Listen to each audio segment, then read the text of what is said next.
ناظرین، بریک سے پہلے ہم بات کر رہے تھے ڈاکٹر سید اطہر حسین کے ساتھ کرونک کڈنی ڈیزیز کے متعلق. آئیے بات چیت کا سلسلہ آگے بڑھائیں. ڈاکٹر صاحب، جیسے کہ بات ہو رہی تھی کرونک کڈنی ڈیزیز کی اور اس کی علامات کے بارے میں ہم نے ڈسکشن کیا تھا. میں آپ سے یہ پوچھنا چاہوں گا کہ ڈائگنوسس یا تشخیص کا کیا کرائیٹیریا ہوتا ہے، اور کوئی ایسا اسکریننگ ٹیسٹ ہے جس کے ذریعے پہلے معلوم کروا لیا جائے کہ گردے خراب ہونا شروع ہو گئے ہیں، اب اس پر زیادہ توجہ دی جائے؟ بالکل.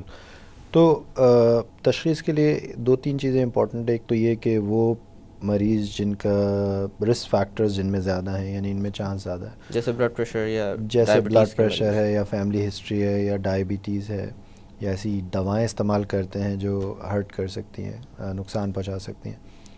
دوسرا کرائٹیریا یہ کہ کس چیز سے ڈائگنوز کریں گے. تو دو تین بہت سمپل سے ٹیسٹ ہیں.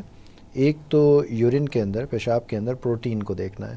ایک چھوٹی پروٹین ہوتا ہے، اسمال مائکرو البومن کہتے ہیں، اس کو چیک کیا جا سکتا ہے. اگر وہ یورین کے اندر آ رہا ہے، پیشاب میں آ رہا ہے، تو وہ یہ چیز بتاتا ہے کہ کچھ ڈیمیج ہو چکا ہے، نقصان ہو چکا ہے گردوں کو. بلڈ کے اندر سیرم کریاٹینین چیک کرتے ہیں، وہ ایک خاص لیول تک ہونا چاہیے. اس سے جب زیادہ ہوتا ہے تو اس چیز کا احساس ہوتا ہے کہ گردوں کا کام کم ہے، جتنا ہونا چاہیے اس سے کم ہے. تو یہ دو سمپل اسٹارٹنگ ٹیسٹ ہیں جو کرا کے پہلی انفارمیشن لی جا سکتی ہے کہ کوئی تھوڑا سا یا کسی حد تک ڈیمیج ہو گیا ہے. اچھا ڈاکٹر صاحب، اس بیماری کی سٹیجز بھی ہوتی ہیں کیا؟ جی ہاں، اس کو جو کڈنی فاؤنڈیشن یا کڈنی کی سوسائٹی ہے وہ اس نے 5 سٹیجز میں ڈیوائڈ کیا ہوا ہے. تو جس میں ہم پرسنٹیج کے حساب سے دیکھتے ہیں کہ اگر کسی کا 100% گردوں کا کام ہے تو وہ سٹیج، جس طرح 90 سے اوپر ہے تو وہ سٹیج 1 ہوگا. اسی طرح مختلف سٹیجز کر کے اگر 60 سے نیچے 60% گردوں کا کام سے نیچے تو پھر سٹیج 3 آ جائے گا، پھر سٹیج 4، اور 5th سٹیج وہ ہے جب 15% سے کام کم ہو. یہ وہ سٹیج ہے جس کے بعد ڈائلسس بہت قریب آ جاتا ہے یا ٹرانسپلانٹ کا بہت ہی نیڈ جو ہے، ضرورت قریب آ جاتی ہے.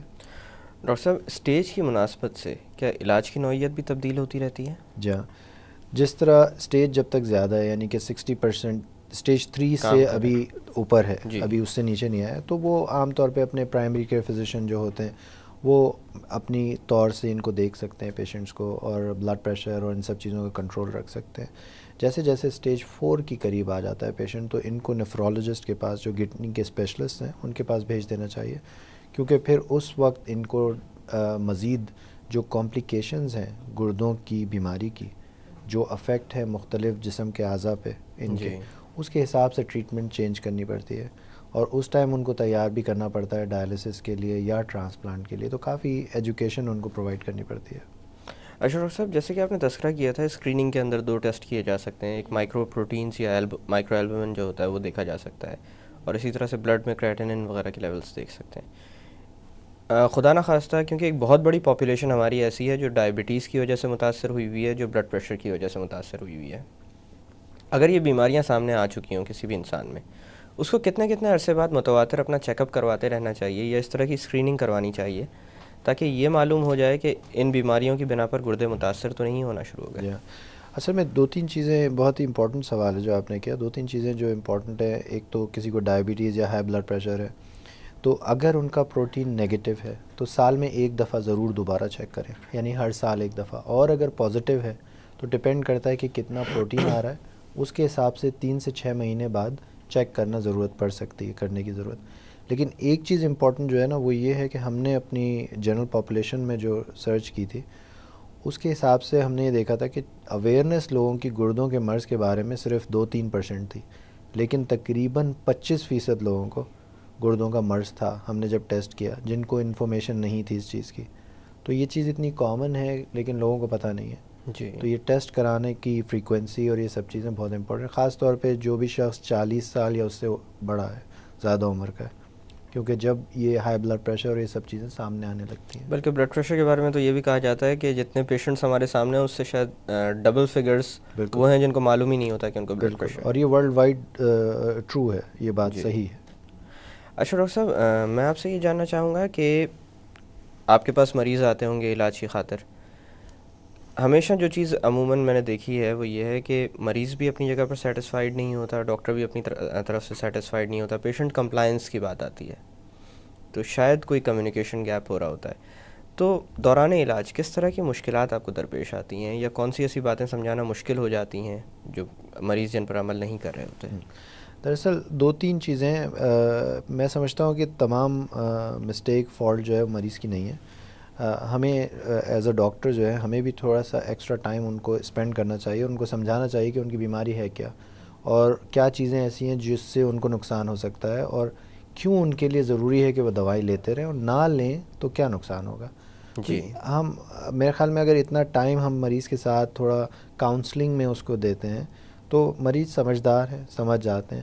لیکن کبھی کبھی نان کمپلائنس یہ ہوتی ہے کہ ایک تو گردوں کی بیماری کے لیے جو چیزیں ضروری ہیں، یعنی کہ نمک کم استعمال کرنا، تو اس میں پھر کھانے کا وہ ٹیسٹ نہیں رہتا، تو جی. بہت سارے لوگ ادھر نان کمپلائنس کر دیتے ہیں. دوائیں زیادہ مقدار میں ہوتی ہیں تو وہ اتنی زیادہ ہوتی ہیں کہ وہ ہر کوئی کھا نہیں سکتا، یا سمجھتا ہے کہ میں نہیں کھا سکتا تو وہ چھوڑ دیتا ہے دوائیں. لیکن میں سمجھتا ہوں کہ اگر ان کو سمجھایا جائے تو اس سے فائدہ ہوگا. لیکن مریضوں کے حوالے سے بھی ان کے لیے بھی چیز ضروری ہے سمجھنی کہ گردوں کا فیلئر روکنے کے لیے ضروری ہے کہ وہ سب چیزیں فالو کریں.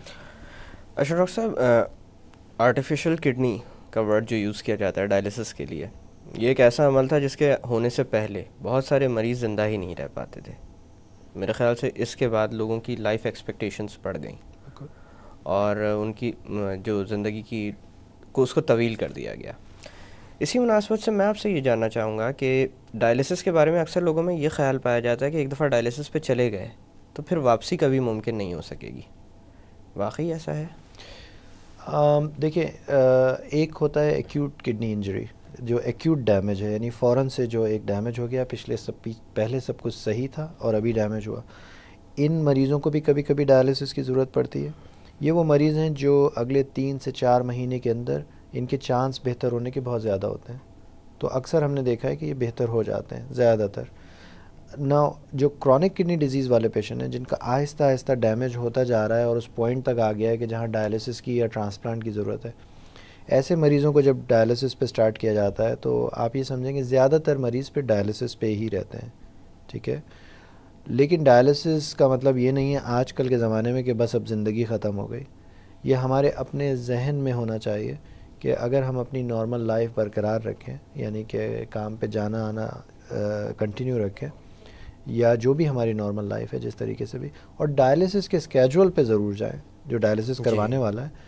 تو لوگ کئی سال تک رہتے ہیں، 8-8 10-10 سال، بلکہ میں نے تو بہت زیادہ 15-20 سال والے بھی دیکھے ہیں جو ڈائلسس پہ رہے ہیں. لمبا پروسیس ہے، لیکن ڈائلسس کو ہم کہتے ہیں یہ برج ہے. ایک دفعہ کسی کو ڈائلسس شروع ہوا تو ہم سمجھتے ہیں کہ برج ہے جب تک کہ ان کا ٹرانسپلانٹ نہیں ہوتا، انلیس کہ کوئی ایسا مریض ہے جس کو ٹرانسپلانٹ نہیں ہو سکتا. جی. جیسے زیادہ عمر کے لوگ ہو گئے یا کوئی اور کوماربڈیٹیز اور ہو گئی. لیکن ان میں بھی یہ کہ یہ اینڈ آف دا ورلڈ نہیں ہے، وہ ڈائلسس کنٹینیو رکھیں اور اپنی نارمل لائف اپنی زندگی گزار سکتے ہیں. بالکل گزار سکتے ہیں. ایکسرسائز کرتے رہیں اور نیوٹریشن کا خیال رکھیں. ڈاکٹر صاحب یہاں پہ تھوڑی دیر کے لیے باتوں کا سلسلہ روکتے ہیں. ناظرین، وقت ہو ایک چھوٹی سی کمرشل بریک کا. بریک سے واپس آ کر کرونک کڈنی ڈیزیز کے متعلق مزید بات کی جائے گی. Stay with us.